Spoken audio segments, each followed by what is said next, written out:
পেতনি আর শাকচুন্নির রাতের রহস্য। একটা গ্রামে দুই ধরনের ভূতের গল্প প্রচলিত ছিল, পেতনি আর শাকচুন্নি। সবাই বলে, পেতনি শুধু রাতের আধারে ঘোরে, লম্বা চুল মাটিতে টেনে হাঁটে আর বাচ্চাদের ভয় দেখায়।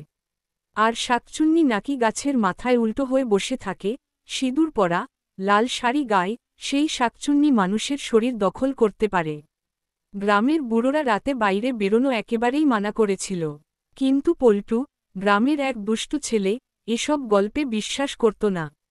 সে বলল, আজ রাতেই দেখে আসব, এদের আসলে আছে কি না। রাতে সবাই ঘুমিয়ে পড়ার পর পল্টু চুপি চুপি বেরিয়ে গেল। হাতে একটা টর্চার, পকেটে কয়েকটা কড়া নুন, কারণ শুনেছিল ভূত নাকি নুন সহ্য করতে পারে না। শ্মশানপথে সাক্ষাৎ। পল্টু যখন গ্রামের শেষ প্রান্তের শ্মশানপথে পৌঁছাল, হঠাৎ কেমন ঠান্ডা বাতাস বইতে শুরু করল। গাছের পাতার শব্দে মনে হচ্ছিল কেউ যেন ফিসফিস করে কথা বলছে। হঠাৎ সে দেখল, এক লম্বা চুলওয়ালা মহিলা, সাদা শাড়ি পরা, একদম মাথা নিচু করে দাঁড়িয়ে আছে। চুল মাটিতে টেনে নামছে। পল্টু বুঝে গেল পেতনি। পল্টু ভয়ে কাঁপতে কাঁপতে বলল, কে কে তুমি? পেতনি আস্তে করে মাথা তুলল। তার চোখ লালচে আর ঠোঁটে এক অদ্ভুত হাসি। সে বলল, আমি পথ হারানো পেতনি। কিন্তু তুমি এখানে কেন? পল্টু সাহস করে বলল, আমি দেখতে এসেছি তোমরা সত্যিই আছো কিনা। পেতনি হঠাৎ হেসে উঠল, আমরা আছি। আর আজ তুমি দেখবে শাকচুন্নিকেও। শাকচুন্নির আবির্ভাব। এমন সময় পাশের বটগাছ থেকে একটা শব্দ হল।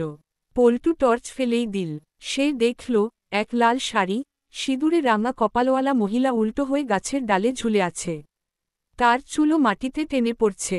শাকচুন্নি ফিসফিস করে বলল, এই ছেলে আমাদের দেখেছে, এখন ওকে নিয়ে যেতেই হবে। পল্টু প্রাণপণে পকেট থেকে নুন বের করে মাটিতে ছুঁড়ে মারল। মুহূর্তের মধ্যেই শাকচুন্নি চিৎকার করে গাছ থেকে অদৃশ্য হয়ে গেল। পেতনিও পিছিয়ে গেল, তবে যাওয়ার আগে বলল, আজ তুমি বেঁচে গেলে, কিন্তু আবার যদি আসো, আর ফেরার পথ পাবে না। ফেরার শিক্ষা। পল্টু প্রাণপণে দৌড়ে বাড়ি ফিরল।